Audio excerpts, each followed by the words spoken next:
Hi, today I'm going to be presenting my review of literature, which I've titled The Impact of Musical Training on Auditory Development. So my primary question for this review of literature was, can musical training impact auditory development? I had several secondary questions that I attempted to answer as well, such as, do musicians possess greater auditory development than non-musicians? How does age affect auditory development in relation to musical training? What aspects, if any, of auditory development are impacted by musical training? And how do audiation and musical pedagogy impact aural skills in people of various ages? So I organized these articles into three primary categories. These categories are studies and research in music, studies and research in psychology and hearing, and audiation and pedagogy. These categories were chosen because they best represent the ideas and materials presented in each of the articles I review. Throughout this presentation, I'll be going through each of those three major categories, answering the questions I supplied, and giving a brief conclusion. So for studies and research in music, the articles in this section are primarily studies conducted in music aptitude and the effect of musical training on aural skills. The PMMA and the IMMA aptitude tests, which were developed by Edwin Gordon, who coined the term audiation, were the primary method of measuring musical aptitude for these tests, before and after each of the testing situations. The major takeaway that I got from this set of articles was that auditory development can be impacted via musical training at any age. So regardless of whether or not you're in a critical period of learning, or if you are an adult or an advanced student in college, you should be able to still see an impact in your level of auditory skills from musical training. A couple of issues I came across within this category were that the age ranges and sample sizes of these studies were sometimes a bit narrow, and if they were a bit broader, they could provide more accurate data.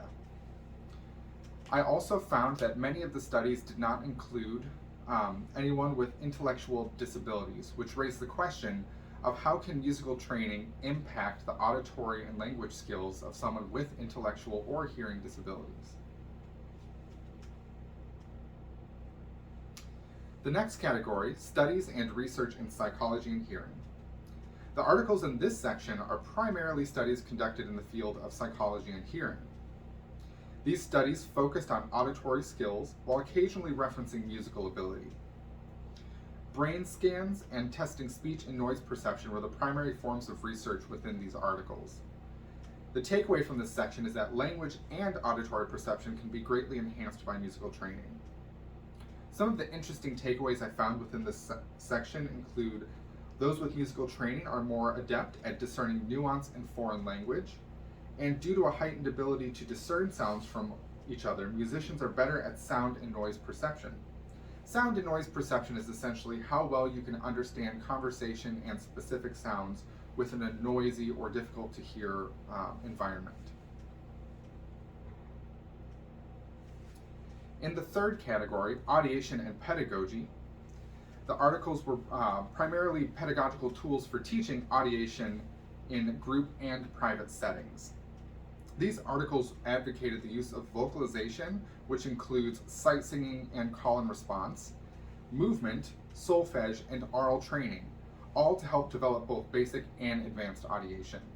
Each of these techniques were targeted towards both beginning musicians and advanced college musicians. At the advanced level of audiation, college level musicians were also trained to notate and audiate notes that they see on a page. Some interesting takeaways from this section are that movement in music can be used to create physical awareness of articulation and emotional expression in music. And another interesting takeaway is that audiation is not necessarily a skill that diminishes past a certain age, which is a theory that Edwin Gordon came up with. But rather, audiation is something that can still be developed throughout adulthood to a high level. So through the review of these articles, I was able to provide some form of answer for each of the questions I asked.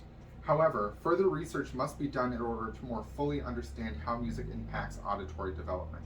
This further research should include individuals with hearing loss, individuals with intellectual disability, as well as a broader range of ages.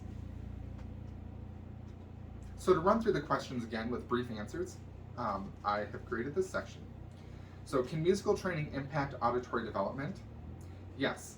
Through testing using musical aptitude tests, generally developed by Edwin Gordon, before and after musical training, it's clear that auditory development is greatly impacted positively by musical training.